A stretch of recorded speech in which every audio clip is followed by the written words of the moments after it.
जोहार साथियों, मैं मुकेश विरवा, आपका मेरे इस चैनल में स्वागत है।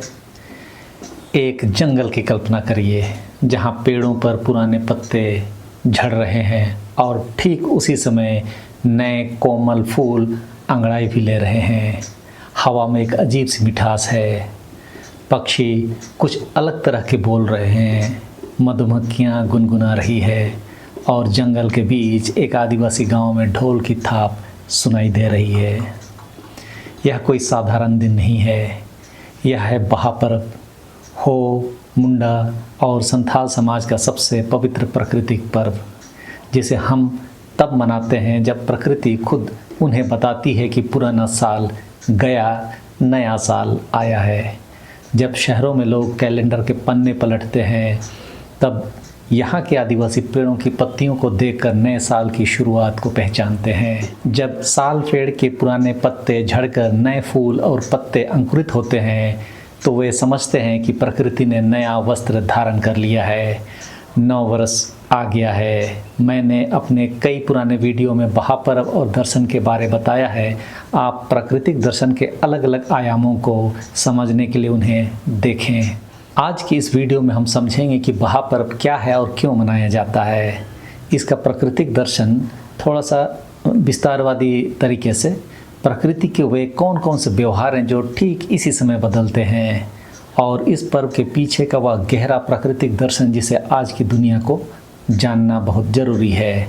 तो चलिए जंगल की ओर चलते हैं। झारखंड, उड़ीसा और पश्चिम बंगाल के जंगलों में रहने वाले एस्ट्रोएसिटिक मुंडा परिवार के हो, मुंडा और संताल समाज भारत के सबसे प्राचीन आदिवासी समुदायों में से एक हैं।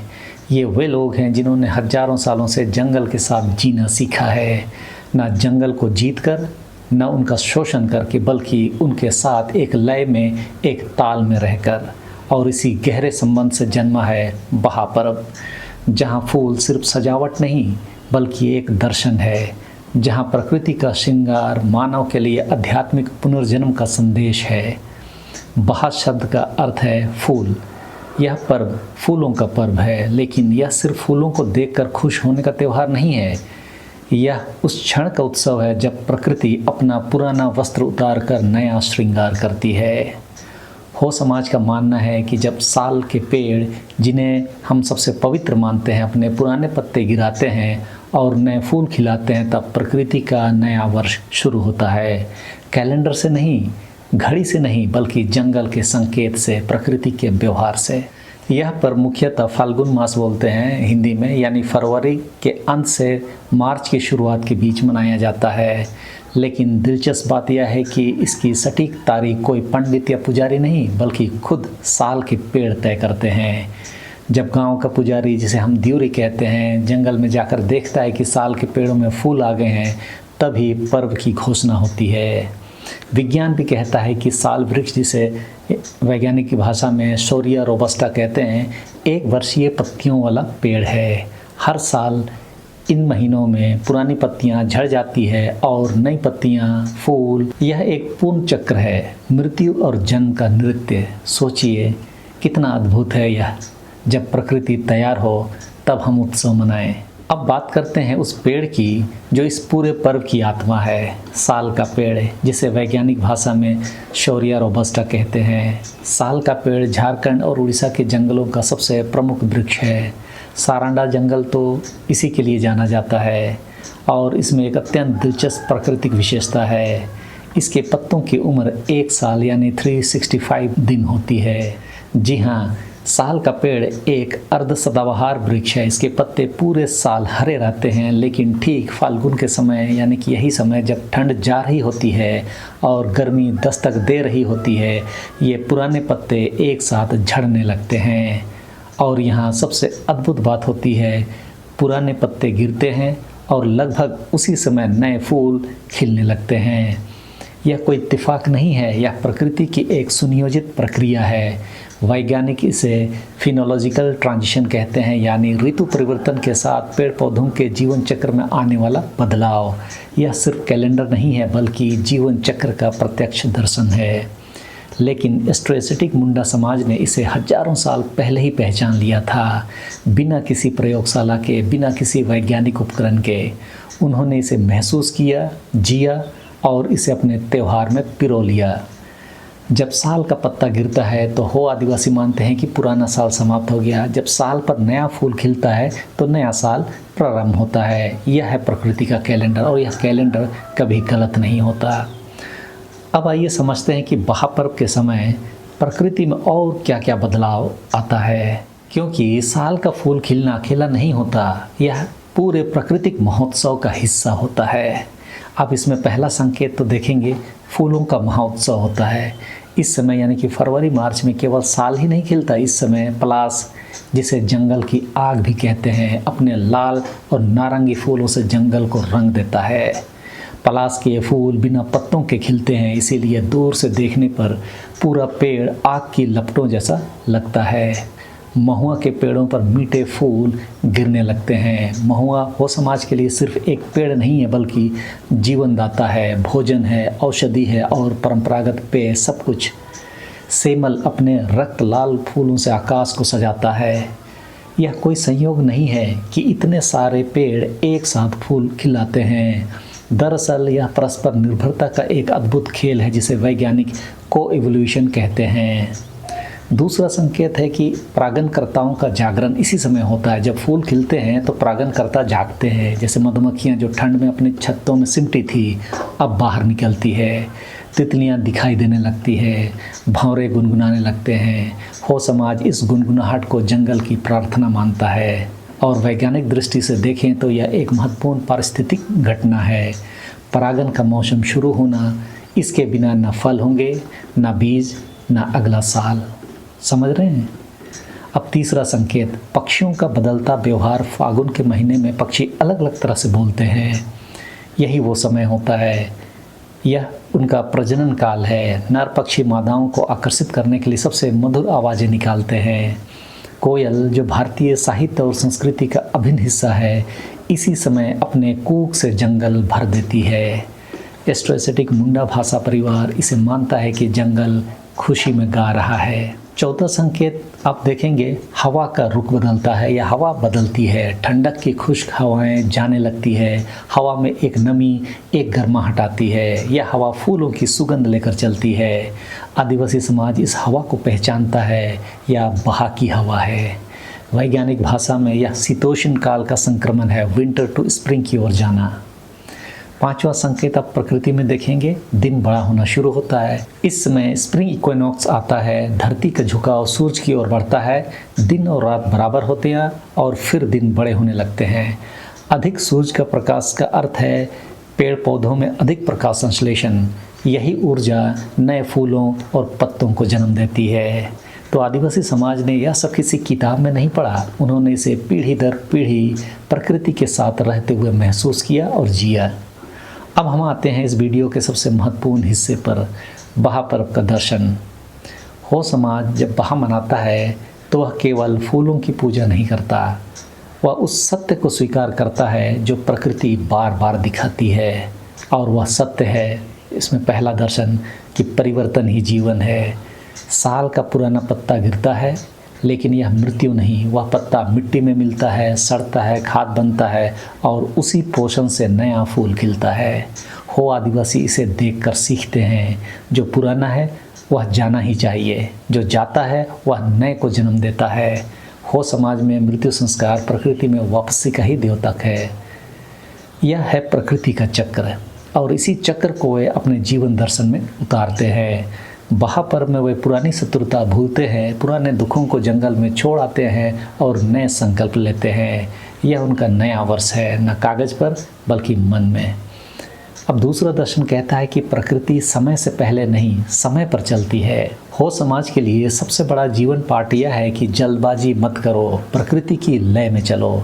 साल का पेड़ तब खिलता है जब उसका समय आता है, न एक दिन पहले न एक दिन बाद। आधुनिक दुनिया में हम अक्सर प्रकृति की लय तोड़ते हैं, कृत्रिम रोशनी से रातें बड़ी करते हैं, रसायनों से फसलें जल्दी पकाते हैं। लेकिन हो समाज का दर्शन कहता है प्रकृति की अपनी गति है, उसका सम्मान करो। तीसरा दर्शन ये कहता है कि श्रृंगार सिर्फ मनुष्य नहीं करता, प्रकृति भी करती है। बहा को प्रकृति के श्रृंगार का त्यौहार हम कहते हैं, क्योंकि हो समाज मानता है कि जब साल पर फूल आते हैं, पलाश दहकता है, महुआ महकता है, तब प्रकृति खुद को सजा रही है और हम उस श्रृंगार के दर्शक हैं, उत्सव में भागीदार हैं। इसीलिए बहा में आदिवासी महिलाएं और पुरुष खुद भी फूल पहनते हैं, साल के फूलों से घर सजाते हैं। वे प्रकृति के साथ तालमेल स्थापित करते हैं, जैसे तुम सजी हो हम भी सजे हैं, हम अलग नहीं हैं, हम एक हैं। चौथा दर्शन कहता है कि पहले प्रकृति फिर मनुष्य। बहा पर्व में एक महत्वपूर्ण परंपरा है। जब तक दिवरी जंगल से साल के फूल लाकर पूजा नहीं करता, गांव का कोई भी व्यक्ति उन फूलों को नहीं तोड़ सकता और पूजा से पहले कोई नया फूल अपने घर में नहीं ला सकता।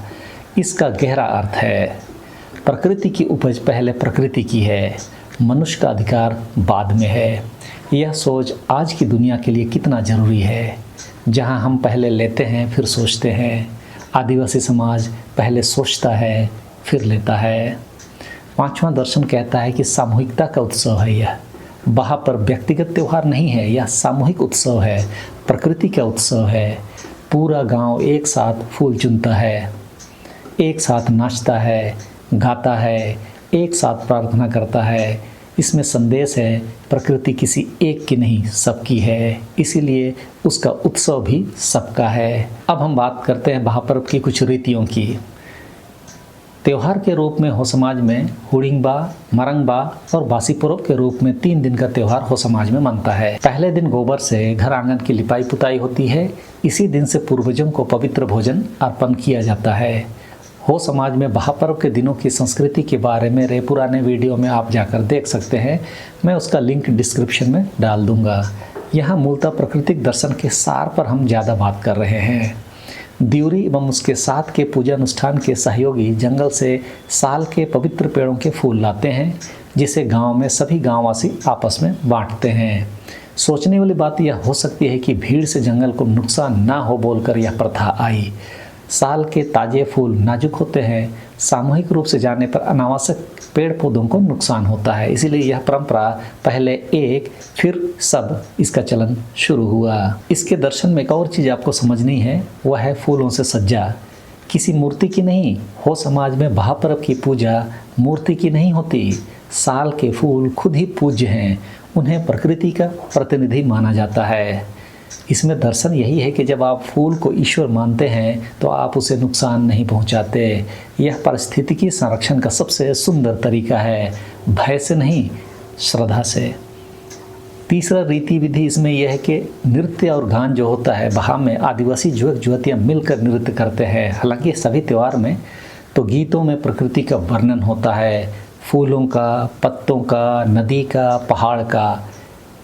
तो इसका जो विज्ञान लय में नाचना और गाना सामूहिक आनंद का अनुभव देता है, मनुष्य के मानसिक स्वास्थ्य के लिए अत्यंत लाभकारी है। आधुनिक मनोविज्ञान जिसे कम्युनिटी बॉन्डिंग और रिथमिक मूवमेंट थेरेपी कहता है, उसे हो समाज हजारों साल से बहा पर्व में करता आया है। चौथा रीति विधि में घरों को हम फूलों से सजाते हैं। घरों के दरवाजों पर साल के फूल लगाए जाते हैं। साल के फूलों में प्राकृतिक सुगंध होती है जो वातावरण को शुद्ध करती है।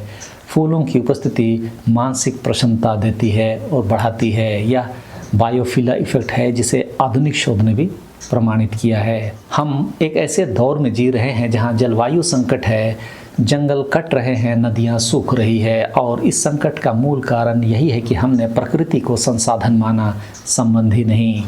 आदिवासी समाज ने कभी यह गलती नहीं की। उनके लिए साल का पेड़ संसाधन नहीं, वह परिवार का सदस्य है। नदी पानी का स्रोत नहीं, वह नागेरा बिंदेरा के रूप में जीवनदायिनी शक्तियाँ हैं। जंगल कच्चा माल नहीं, वह घर है। और बहा पर्व इसी सोच का उत्सव है। जब हम प्रकृति का श्रृंगार देखकर रुकते हैं, उसकी प्रशंसा करते हैं, उसका धन्यवाद करते हैं, तभी हम उसे बचाने की इच्छा शक्ति पाते हैं। बहा पर्व हमें सिखाता है कि प्रकृति की लय को पहचानो, उसके संकेत सुनो, उससे लो लेकिन उसे लौटाओ भी, और उसका उत्सव मनाओ, क्योंकि जो हम प्यार करते हैं उसे हम बचाते हैं। तो दोस्तों, जब आप फरवरी मार्च में किसी जंगल के पास जाएं और देखें कि साल के पेड़ों पर नए फूल आ गए हैं, पलाश दहक रहा है, कोयल गा रही है, तो एक पल रुकिए, महसूस कीजिए कि प्रकृति का नया साल शुरू हो रहा है। और शायद आदिवासी समाज की तरह आप भी मन में कह सकते हैं, पुराना साल गया, नया साल आया, प्रकृति का धन्यवाद। यह वीडियो अगर आपको अच्छा लगा तो इसे उन लोगों तक ज़रूर पहुंचाइए जो आदिवासी संस्कृति और प्रकृति से प्यार करते हैं। लाइक करें, सब्सक्राइब करें और जंगल की इस यात्रा में हमारे साथ बने रहें। सबों को धन्यवाद। जोहार।